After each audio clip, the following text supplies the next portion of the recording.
Hey guys, welcome back to the Jelly Toast Breakfast Podcast. It's your girl Jelly, and I'm back with another episode. Hey guys, how y'all been? I hope y'all doing well. It's been a while, and I've had a couple people reach out to me and come up to me and ask me like what happened to the podcast. The recording app that I was using is also the editing app that I use to edit the podcast, to add in the like the music, the transition, and even to like clean it up and publish it.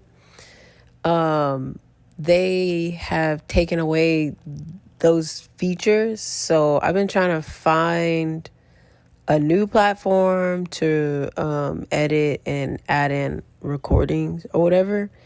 And it's just been a little difficult for me, mostly because the podcast is just for fun.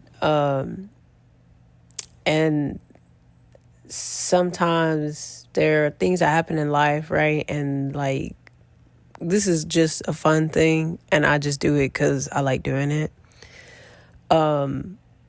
But there are other things that come before the podcast, unfortunately. There's also been people who asked me to like have them featured on the podcast, whatever.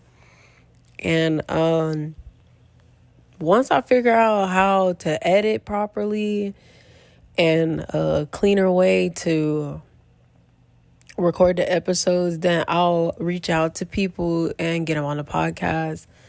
At first I was like, yeah, I'm gonna, put people on the podcast and all that. But, I just want to like put stuff out there that sounds like cleaner.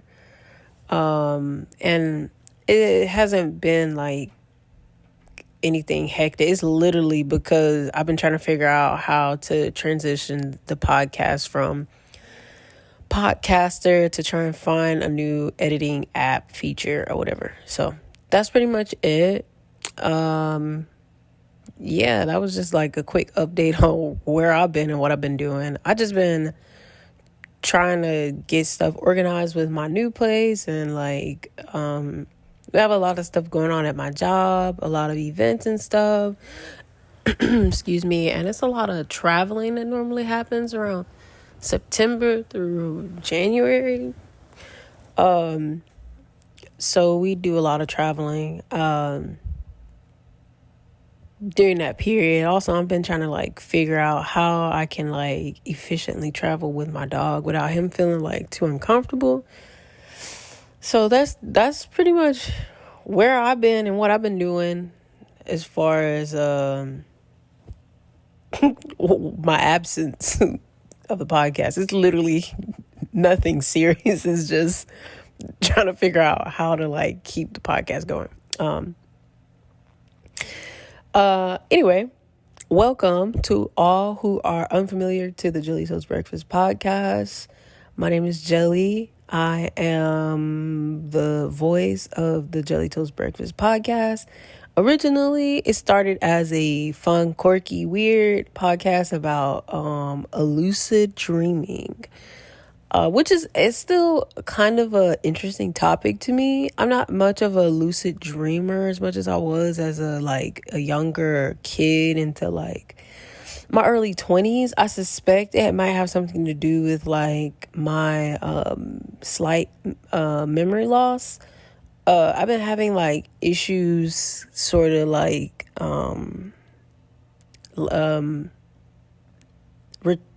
retaining information, and for example, like say someone comes up to me and they introduce themselves, and like we're having a conversation, and as soon as like the conversation is done, they walk away. Honestly, after they told me their name, I've forgotten it. And I try to like do the thing where they say you shake a hand, you repeat the name, and that's supposed to help you retain it. And while we're like in the midst of a conversation, I'm repeating their name over and over and over and over in my head to try and like make it stick. And sometimes it works and sometimes it doesn't. Also, like I'll be driving and I'll be in a place that I'm familiar at. So like I know how to get where I'm going, right? You'd assume. And I'd be like midway in the like route and then just completely forget where I am, where I'm going, how to get there, street names. Like it just, I don't know. And my mind just draws blank. And at first I thought maybe it's because of like the concussions, which it was some research I did a little while back about like how concussions affect people. Sometimes if you get too many concussions throughout your life, especially if they like happen back to back, they can cause you to have like anxiety or like depression. And I just think kind of like the brain trauma is a reason behind it. It makes you feel stressed. Even when you're not, like, it's not even like necessarily a stressful situation. Like it just kind of makes you feel stressed. So sometimes that can like bring on an anxiety, and anxiety can bring on like depression or whatever. I want to say it's getting better. It's really not getting better. I don't know if it's getting worse. It's just, I'm just maneuvering, whatever. I haven't really had really bad anxiety, like not how I was like back in the day, And I mean like going out in life and like having like anxiety or whatever. That's not a thing for me anymore. And even just like simply thinking about like interacting with people doesn't give me anxiety anymore. The effects of like having social anxiety doesn't really affect me anymore. It's mostly just like traumatizing instances or like situations where I feel like my back is against the wall. More like fight or flight kind of situations where like anxiety comes on, which I think that's kind of normal, I feel. But sometimes if I decide that I don't want to go out, I just don't go out. It ain't got nothing to do with people. I just don't feel like going out. Which I don't know, it's kind of funny to think like back when I was having issues with anxiety, I didn't go outside because it was stressful. Think about having conversations with people, and like that's just not the case anymore. I'm just like, yeah, I just kind of want to chill at home. Like, I don't know, being out in public doesn't bother me as much as it used to, but like, I don't know. I never sit still. I'm never like at home, and I was just like, I just want to be at home and enjoy my new place. It's actually like, my new place is actually kind of cool. I like it. But anyway, so there's been a couple things I've been trying to do differently, especially like when it comes to approaching this podcast and the structure. I've tried a couple different things. I have like a layout, I guess. I've been trying to like freestyle a little bit, but this time I actually like took a little bit of time. I found some posts, a couple articles, videos and stuff that I've been watching. But also some of it is stuff that I was like doing research back when I was in college. I really should continue like doing this research for this topic that I'm about to bring up to y'all that like I really want to talk about today. And it is the effects the fashion industry has on pollution throughout the world, not just the U.S. I feel like as Americans, we get so caught up with like being Americans that we forget that there's a whole other world outside of the United States of America, or even just like North America, South America, period, the Americas. Back when I was in college, the number 2 form of pollution in the entire world, I'm talking about globally, is fashion. Fashion has become a major aspect in like pollution in the world because of fashion. If you're unfamiliar with what fast fashion is, the term itself kind of describes like what it is. Basically, if you think of trends, fast fashion coincides with trends, right? So trends are quick, they're fast, they get out, they travel, they're here, they're there, and then they're done. That's literally fast fashion. Think of fast fashion as like going to a fast food restaurant. It's quick and easy and cheap, and it gets the job done for that moment. But maybe not for tomorrow or next year or the year after that. But fast fashion, you can view it in that aspect. The reason why it is becoming a problem is because when clothing is discarded, it's just thrown away, basically. And the issue that we, the people, the industry, the world is running into is that these clothes, they don't break down, they don't decompose. Not as quick as paper. They do decompose, but just there's so much synthetics and just unnatural features and aspects to a lot of like clothing that they don't decompose. Like they're actually designed not to decompose. And that's just because you buy clothing and you want it to last a little bit longer. Although, viewing it as like a wearer, fast fashion is cheap. So it's not made as well as a piece that like is made to be worn multiple times, like a pair of jeans or something, like a good pair of jeans. Not like Walmart jeans, and not to knock Walmart jeans. I have gotten a pair of Walmart jeans and they've last for years. I'm talking about like, because the thighs are big, the inside of the crotch was intact. The thighs weren't rubbing the fabrics together, so it actually lasts a long time. Up until when I just couldn't fit the pants no more, so I had to like donate them and get rid of them, or maybe I made them into something else.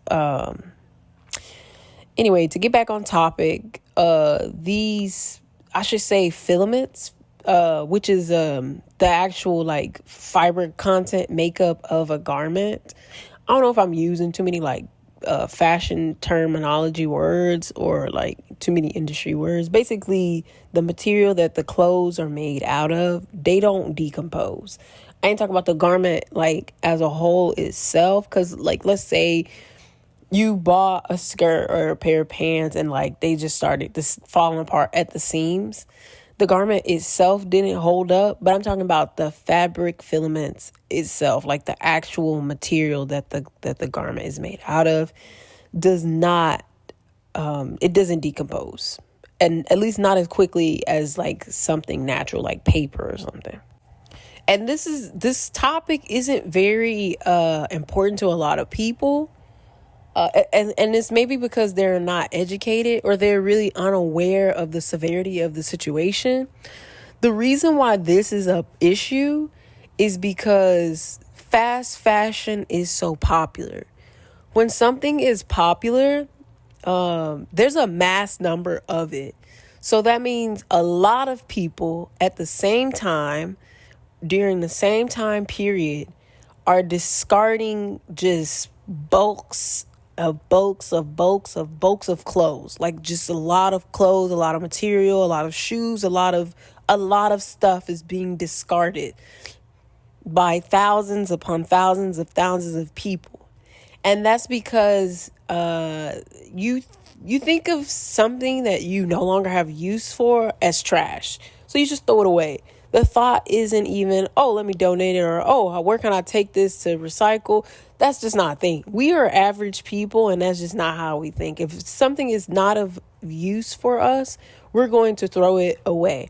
And that's just the reality of the situation. But imagining millions of people doing that, well, millions is a stretch. Thousands of people doing that. Hundreds of thousands of people doing that. I think that's a better word to use. Hundreds of thousands of people discarding clothes. And these landfills are filled with clothing, shoes, plates, all kinds of things that just do not break down the same way natural fibers, filaments, plants, they don't break down. So they sitting there. Then this other aspect of it that becomes an issue. Someone's sitting there probably like, we could just burn it. or bury it. Which I think there are like some places that do burn, they do bury, but the other part of the issue is the chemicals that are being released from these things, burned and buried. That is what is kind of polluting the earth. Yeah, so the fast fashion industry is kind of getting out of hand. I ain't gonna sit here and say I'm not contributing. I do donate stuff, but like the downside to donate, if you did not know, when you donate stuff and it's not sellable or it can't be actually used by another person, they just throw it away. They throw it away. So it ends up in the garbage anyway, whether you recycle it or I mean, not recycle it, whether you donate it or not. I think the proper way of doing it is for the world to have a sort of like system where we take garments and either like put them in bins to be separated to like recycle and make them into more clothes, or even like paper or something that we can reuse it for. We have to learn how to use and reuse, but there's a lot of backside elements that are also negative when it comes to recycling. We have to use a lot of water to recycle. Again, we're using more chemicals to break down stuff. You wonder where these chemicals are going. They're most likely going into our water or into the ground, which we end up growing and eating. So like we end up consuming it. That's the issue, is that we're consuming these sort of toxic elements. And this is not to scare you. This is just the reality of the situation of like the fast fashion industry. I just don't see it slowing down, because as people, we want it quick, we want it fast. People watching this thing called TikTok, right? These videos come fast, they're quick, they're done. You can go to the next thing, you can watch another fast, quick video on there. Fast food, delivery service like DoorDash, overnight stuff, Amazon Prime, where they have like next day. Like we just have so much stuff that is accessible to us very quickly. So we want to live a life where we can get things quickly, when we should be living a life where we get what we need and that be good enough. But as people, especially Americans, that's just not how we're like wired. We want stuff quick. We want it fast. And like when we're not able to get it quick and fast, we become irritated. It becomes an inconvenience for us because we got places to go, apparently. I just thought that this was an interesting topic, mostly because like as humans, especially ones out in like more developed countries, wearing clothes I don't know I can't remember the proper word to use. It's appropriate. It is the appropriate way to like move around in society, to wear clothing, I should say. And I'm not saying like we should be naked. We have to wear clothes. Like that's how we are now. We wear clothes, we wear shoes. That's how we people now. But we all wear clothes. We all at some point go to the store. We all at some point get hand-me-downs. Or not us all, but most people get hand-me-downs or go to secondhand shops. Hand-me-downs aren't bad. Secondhand buy, they're not bad either. They're actually good when it's not like abused. Out here buying clothes that you don't necessarily need for you to end up like discarding it. Like that's kind of defeats secondhand, you know. But the segue into this topic is how everyone has fashion, but not everyone has style. Now, a lot of times when the topic of fashion comes up, some people get kind of insecure about it because they're like, I don't know anything about fashion. I don't know how to dress. I don't know how to do this. I don't know how to do that. Fashion isn't necessarily a skill. Fashion is more so an item, right? Maybe you're not fashionable, but you have fashion because you bought clothes. That's fashion. Style is the thing that you lack. Fashion isn't. We all have fashion. We all buy fashion. Style. Style is the thing that not everyone has. Everyone has fashion. Not everyone has style. Remember that. Because there's a difference. You can put on an outfit and leave the house. You are wearing an outfit. Styling an outfit. Not everyone wakes up, styles an outfit, and gets out the house or apartment or wherever they live stylish. Not everyone's stylish. That's the difference between fashion and style. And they coincide and they live together with one another, but they are different when it comes to like individuality. Maybe you don't buy the same kind of clothes as person XYZ, but you have your own style. You all are wearing clothing. The interesting topic about fashion, style, clothing was like men and women. A lot of the times women, they have more options, right? So you're more likely to like wear a lot of different things or even become prone to being indecisive about the thing that you're wearing. Whilst most of the time, men, they don't have very many options. There aren't very many things that you can do with quote unquote men's clothing. To me, fashion can be ambiguous, but it's based off of the person. If the person isn't ambiguous, then fashion is not ambiguous. You are black or you're white. There's no gray or peach or whatever in between. There's no shades in between. There's only black and white. That is what it is. So that's how a majority of men view fashion. They don't take fashion risks because that's not a thing for them most of the time.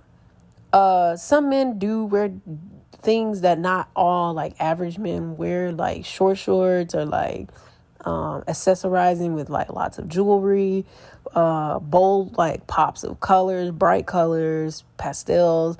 Not a lot of men do that. They mostly stick to like earth tones, neutrals, black, whites, gray, greens, browns. Every now and then you'll see like a mauve. If you don't know what a mauve is, kind of like imagine if bubblegum pink had a brother, mauve. I feel like that's probably the best way I could describe it, what mauve is. But anyway, I had a couple conversations with a lot of different men. Most of them are gay, but like when I do have conversation about fashion with like married men or like, just straight men or whatever, they're basically saying the same thing. I feel like sometimes gay men, they do probably take more risks than like straight men. Just because like the door is open for them to like go and like do different things or whatever. But overall, good majority, even like most of the straight men, they're like, oh, I have no fashion style at all. And I'm like, well, you got a style. Like you have a style, you have a thing, And like my friend, he was like, well, I don't do my hair a different way. I just, I get up, I do the same look, I wear the same kind of combo and I put on the same kind of shoes and I just go about my day. I'm like, there's nothing wrong with that. He was like, I feel like I'm like a boring person. I'm like, you're not. That does not make you boring. You are not a boring person because you wear the same kind of clothes every day. He had a large personality. He was very, very nice, very well-spoken. He had a lot to say about a lot of different things. But, he himself, I think sometimes he felt like because of him being repetitive that made him boring. But I don't know. To me, I see like if you're a person and you know what you want, on all levels, most levels, and like style, clothes included, like you seem like a stable individual. That does not make you less fun because you're a stable individual, or you're a decisive individual. Like, if anything, I think that adds a lot to your character. You're not like quirky. You're probably straightforward, clean cut. Like, there's nothing wrong with that. Like, that's actually a pretty cool thing. Like, you don't need to be dibble dabbling and all these other different things, especially like you have a style that you're comfortable with and you know what looks good on you and doing it. But he was really, really fun. Like, he was a life of the party a lot of times. A lot of people want to be around him because he was attractive, he's attractive. He's a really fun person. He also had he was very educated in like different things, and I guess he worked a lot with minority, and so he was very rounded in like that aspect. I don't know. To me, he's a cool person, and he was really fun to be around. Even when we went to go see him when we went out of state because he moved, it was fun. It was fun hanging out with him. It was fun talking to him. Like, he's just a fun person. He's very interesting. But anyway. Fashion, I feel like it just adds that extra element, because I've met people who were stylish and they were like probably like the worst human being I've ever talked to in my entire life. They're just like turds. I don't know. They're not nice people. Like, the fashion industry is filled with a lot of different kind of people, and I think like a lot of who you are reflects in the kind of clothing that you wear. And I don't think that is a bad thing when you have great aspects and qualities about you, like as a human, right? And that's just me saying it. These words don't mean nothing. So that is that. Now, this next topic is something that I really wanted to talk about during like the Olympic time or whatever. I think the Olympics been done for probably like month and a half, maybe.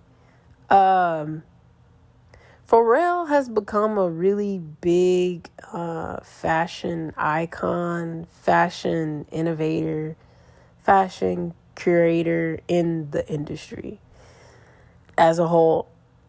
Some of the stuff he wears is interesting. It's kind of his sort of like philosophy, his fashion philosophy. I have a couple people in the fashion industry that I really look up to.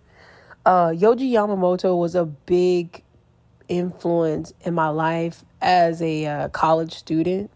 He was very smart. He was very humble. He was very nice. He was very kind and very, very insightful and down to earth. And when I say down to earth, I mean he was grounded as a human being, and he was able to recognize that people are people, and he's human. I believe Yohji Yamamoto, he's still alive. But if you don't know who Yohji Yamamoto is, you don't have to Google him. I'll just give you a briefing of who he is. He is a futuristic, contemporary fashion designer. I believe he still kind of do work for Adidas. He had his own line at some point before he like signed with a house. Basically, a fashion house is if you can think of like the judicial system, or even just like politics or whatever. Republicans, Democrats, like. Yohji Yamamoto belongs to a fashion house, kind of like how like Gucci or Louis Vuitton or Dolce & Gabbana, something like that, Tom Ford, whatever, these people, right? I believe Yohji Yamamoto works under Adidas. He also does his own thing, but anyway, he has like a cool kind of like cyberpunk style, right?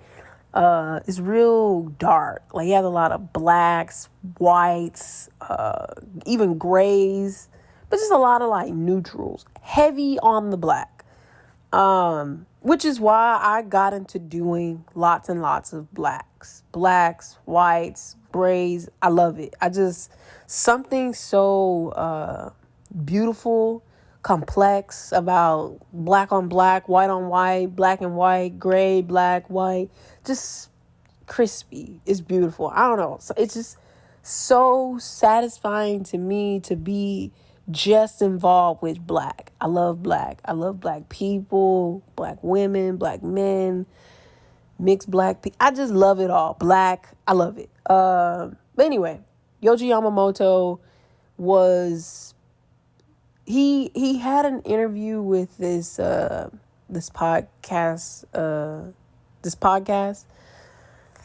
I believe it's like probably like something with like BOF maybe. I have to go back and look. I don't know exactly what the podcast was, but basically they talked to like different designers or whatever. Yoji Yamamoto was on this episode, and they asked him, what is one thing or one like piece of advice you would give to like future fashion designers? And Yoji Yamamoto was like, make fashion great. Have fun. When you try to find inspiration in this heavy world of technology, phones, computers, remember your roots, go outside. Let your inspiration come organically. Don't search for it, because then you'll fall into repetitiveness. Try to challenge yourself and look outside of your phone. And I remember listening to that and I felt inspired, but the whole thing was just kind of ironic because like here I am, I'm in college, I'm on a computer, and I have my phone listening to this podcast. There's just so much technology going on. I'm like, damn, that deep. As I'm on my phone trying to find more like style inspiration.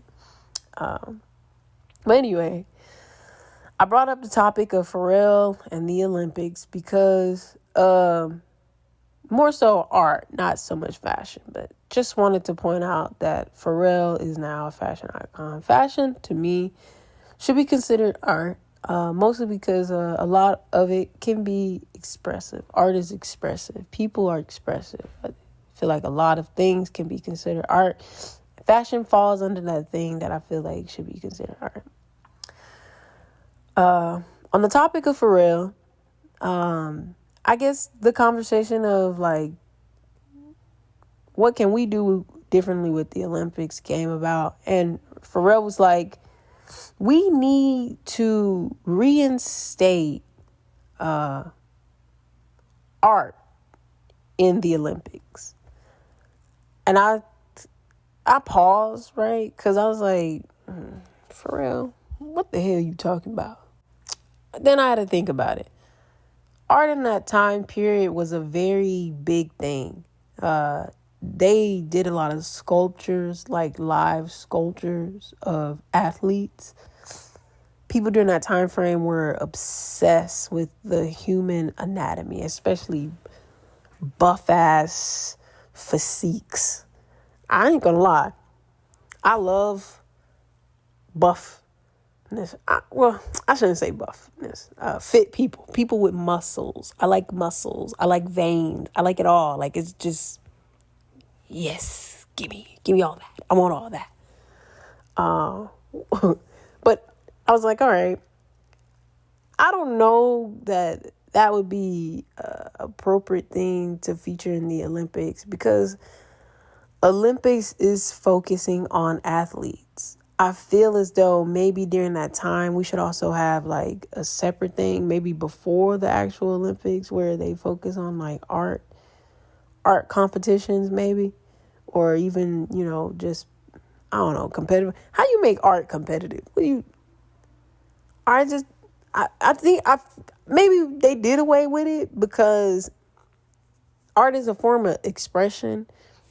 Expression has a lot to do with perception, both the artist and the viewer. So I feel like maybe that wouldn't really work because, like, in sports, there's a finish line or there's a point system, and I feel like, I don't know, sometimes it's biased, but I mean, you can clearly see someone won over another. I don't know, like, this sculpture is much more beautiful than this other, and then you look at it and it's shitty, kind of like the chick that was doing the breakdancing thing. But I don't know, I just feel like we should be involving more art, but I don't know if, like, the Olympics is really a good or appropriate platform to do that, especially whenever we have, I don't know, I feel like the art industry is just kind of becoming like a joke a little bit, because, like, we're so big on this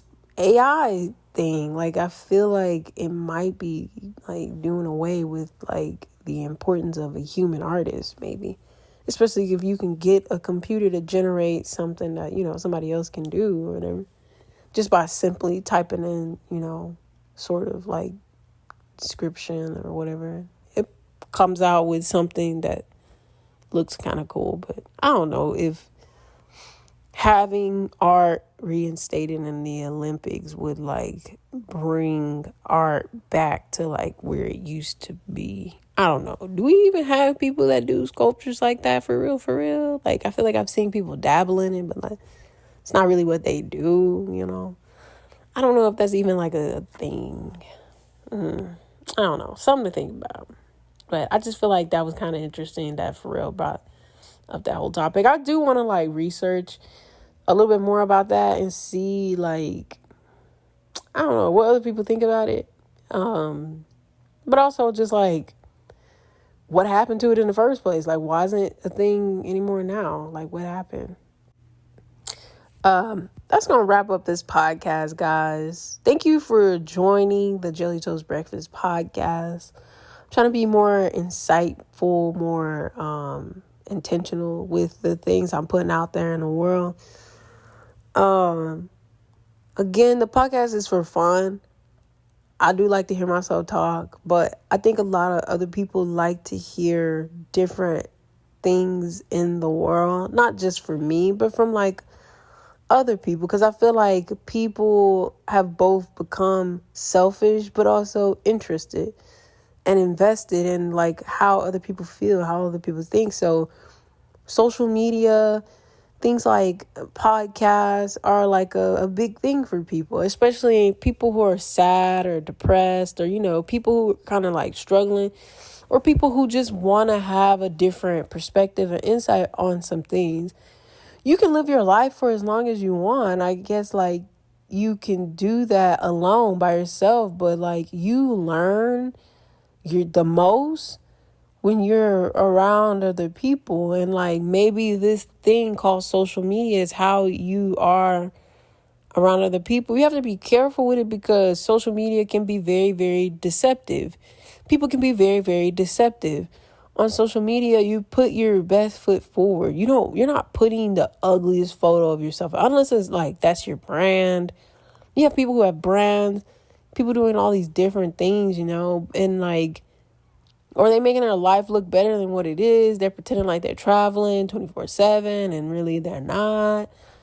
But, social media is deceptive. But when it comes to stuff like insightful podcasts, meaningful podcasts with, like, real information from real people, I feel as though it is important for you to do your due diligence and, like, share things. But I also feel like it's important for you to, like, learn from other people. This is how we learn from other people. It's quick, it's accessible. Like I said before, it's fast. We all like it fast. We all like fast things.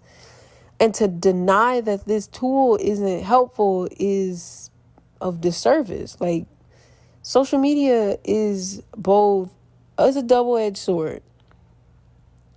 You damn if you do and you damn if you don't. You can keep yourself in the dark and pretend like this thing doesn't exist, or take it away or talk down on it. But, you have the device. You have the option of just putting it down, walking away from it. You don't have to be involved in these things.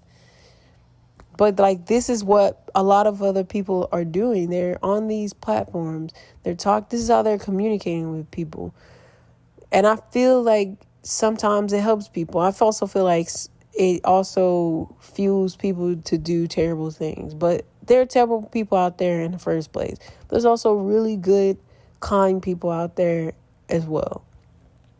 So I challenge you all to go out there and like learn something new and share something and like tell someone you love them or show someone you love them and like be kind to someone, hold the door open, pay it forward, just be kind, be a nice person, be a gentle person, be strong, be bold, be courageous, just, do something out of the ordinary. You don't have to, you can live your life.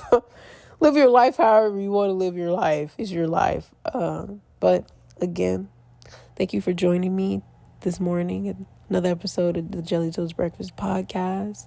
I hope you guys have a beautiful day, a beautiful weekend. Until next time, bye.